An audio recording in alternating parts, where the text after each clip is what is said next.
Ah, another year, another barrage of Christmas movies. But unlike most years, we have a movie boasting a very notable name. That, of course, being Home Alone. If you've been around the internet for any period of time, you'll know that the general opinion on reboots and remakes is that in 99% of cases, they are complete and utter trash, right? And that was pretty much the reaction when it was announced way back in 2019. Remember those days? Because I don't. But the thing with Home Alone is that time after time we saw that recapturing that spirit, for one reason or another, is simply not possible. So with every single piece of news that surfaced in relation to the movie, it was clear that a majority just wanted the franchise to be left alone. But you know, I like indulging in some nostalgia as much as the next guy, so I go into these things with a very open mind. I usually take the approach of, if it's good, great, we have another classic. If it's terrible, who cares, we just forget about it, and that's where this installment is tricky for me, because it's neither one of those things. Bit of a quick fourth wall break here. I wanted to structure this video as a sort of a positives and negatives, but they are so intertwined that I couldn't really isolate the good from the bads. Firstly, and this is mostly a negative, the pacing of the entire film is very bizarre. Most parts of the movie feel extremely rushed and undercooked. The entire film is barely 90 minutes long, which is a little shorter than the original, and that would not be a problem.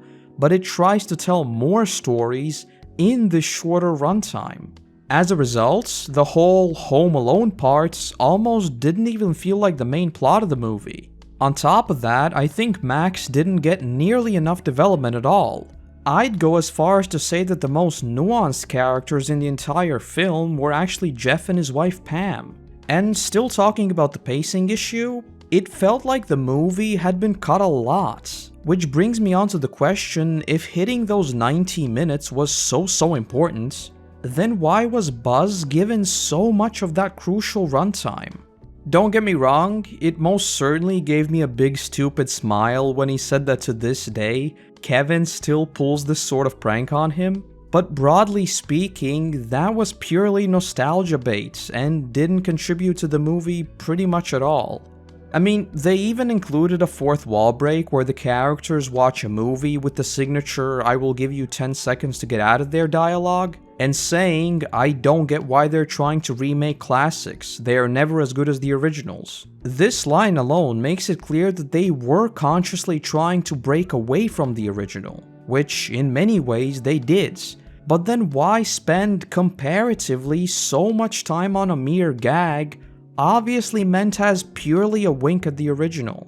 There were plenty of small and not so small references which, as someone who's seen the originals, no joke, at least 50 times each, were fun to see and watch out for, but not at the expense of the rest of the film.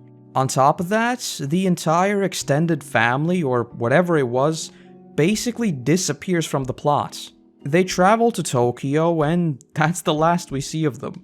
There is no adventure of how they get back with separate methods or anything. His mom gets on a plane back and the rest just poof. Again, it almost feels like there are countless cut scenes that would at least somewhat explain where they ended up. And lastly, in terms of this rushed feeling, we didn't get any sort of insights into how Max is adapting to his life of living alone. In the original, and yeah, I know I'm bringing it up again, we get the whimsical scene of him going shopping, etc. Here, it's absolutely none of that. He goes straight from loving the feeling of being alone to being sad about it. It feels like the whole body of that transformation is just missing.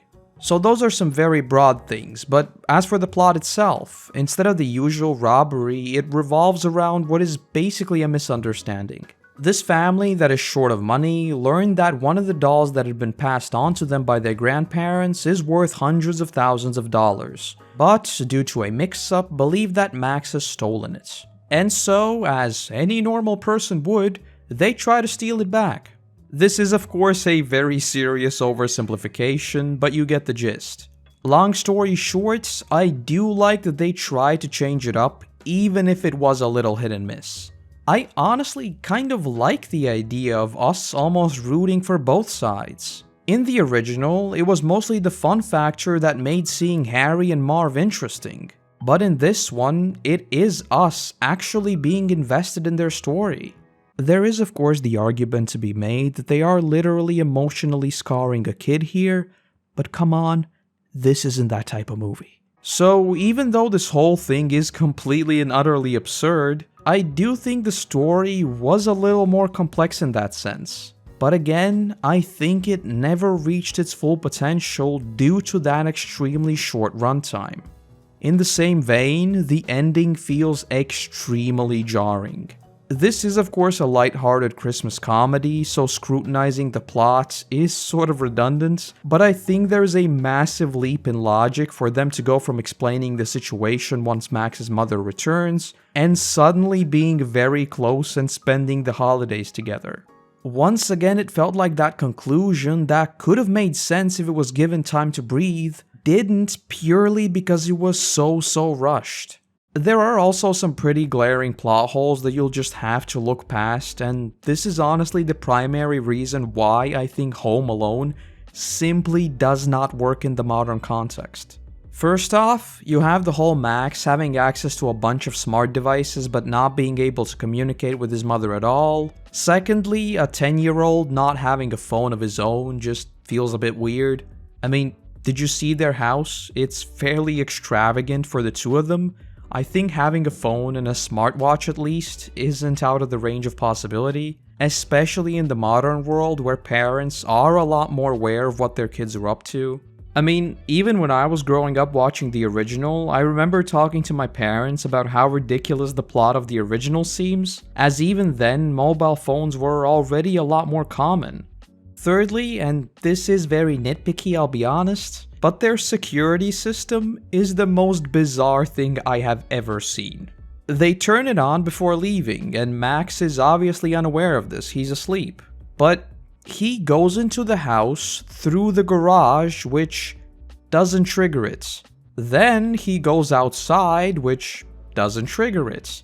And when Jeff and Pam break in and enter the wrong code, it doesn't sound the alarm straight away?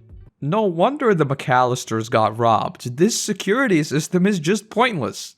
But anyway, there are a bunch of other things that don't make too much sense purely due to this being set, I assume, in 2021, or at least like 2019, 2018, basically modern times. All of which can be looked past, but they will still bug you nonetheless. And by the way, can I get some of this VR tech? Photorealistic image with full body tracking, including all the clothes you're wearing? Sign me up. Though even with all that, I do have a few very positive things to say about this movie. Firstly, and this is probably the most notable, the characters, albeit many of them underdeveloped, are fun to see. The first few minutes of the movie where Max interacts with Jeff for the first time honestly had me laughing and made me very excited to see where this movie would lead us, as their dynamic was just great.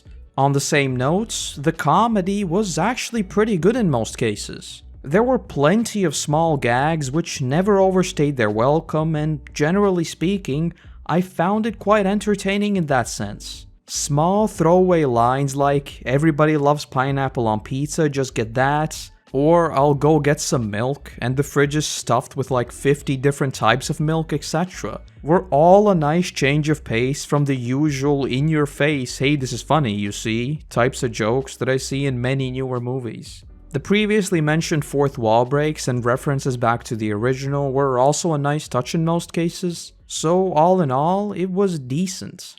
And to sum up, I don't think this is a classic by any means, but I do think it is an endearing movie that I might actually put on next year during the festive season. It's not really something that I'd sit down to watch again as I would with Elf for example, but I do think it is worth at least one proper watch through. The plot is a bit hit and miss for me at least, mostly due to pacing, but I think the fun factor does make up for it. In short, I think I just have to use the Chernobyl scene to sum up this movie. Not great, not terrible. But what do you think? Try to avoid the knee-jerk reaction of it's terrible just because it's a reboot, and tell me what you think if you've seen it, or if you haven't, which way did this swing you? Do let me know, as I'm genuinely curious about what people think regarding reboots, remasters, and everything else of that nature. Especially with such a big name as Home Alone. And that's the video. Hope you enjoyed this mini early festive video, as it's one I knew I had to make ever since the reboot was announced. Growing up with the originals, this one most certainly had a lot to live up to. But as usual, I want to say a massive thank you to our current patrons who allow me to produce even more content for you all. Seriously, thank you, thank you. But if you wish to join the highly coveted Mystery Shack Insiders Club, you can do so for as little as $1 per month and get access to all of the benefits. Other than that, if you enjoyed the video, click all the YouTube buttons to let the algorithm know. But now, I want to say thank you very much for watching. I hope you have a great day, and hopefully, I'll see you in the next one. Bye-bye.